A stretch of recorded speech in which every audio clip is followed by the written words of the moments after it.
Christians believe that the Bible is entirely inspired by God.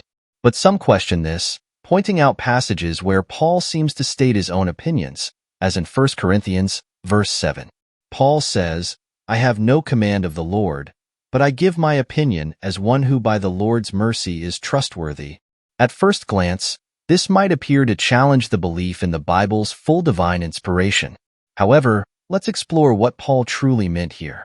The Greek word Paul uses, noum, translated as opinion, actually carries a range of meanings. It can mean judgment, decree, or advice. In this context, Paul uses the word to offer counsel rather than a command. He was giving his judgment to help believers during a crisis without imposing a rule.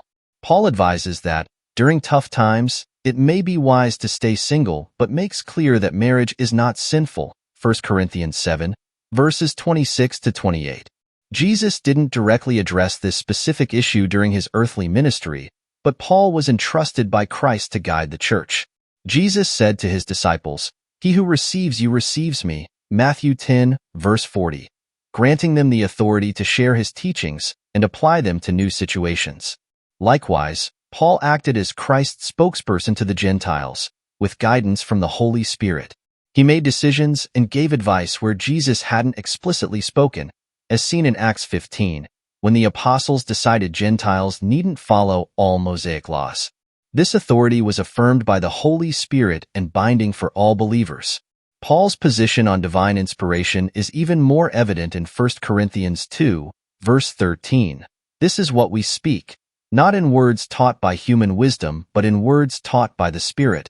And later, he says, "I think that I too have the Spirit of God," 1 Corinthians 7, verse 40, showing he spoke with divine guidance, not from mere human insight. Paul's teachings were accepted as God's revelation by the early church. In 1 Corinthians 14, verses 37 to 38, he states, "If anyone thinks he is a prophet or spiritually gifted, let him acknowledge that what I am writing to you is the Lord's command." Paul, therefore, wasn't denying inspiration but clarifying when he was offering divinely inspired instruction versus practical guidance. In Ephesians 3, verses 2 to 6, Paul shares how God revealed new mysteries to him by the Spirit. Paul's authority and inspiration came directly from Christ and the Holy Spirit, who equipped him to lead the church. New Testament scholar Craig Blomberg explains that when Paul says, "I have no command," he means he's offering advice under divine inspiration rather than citing a direct command from Jesus. Paul's writings carry the Spirit's authority and guidance, which is foundational to the church. In conclusion, the Bible, including Paul's letters, is inspired by God. Paul's expression of personal judgment reflects a humble approach to guiding believers, empowered by Christ's commission.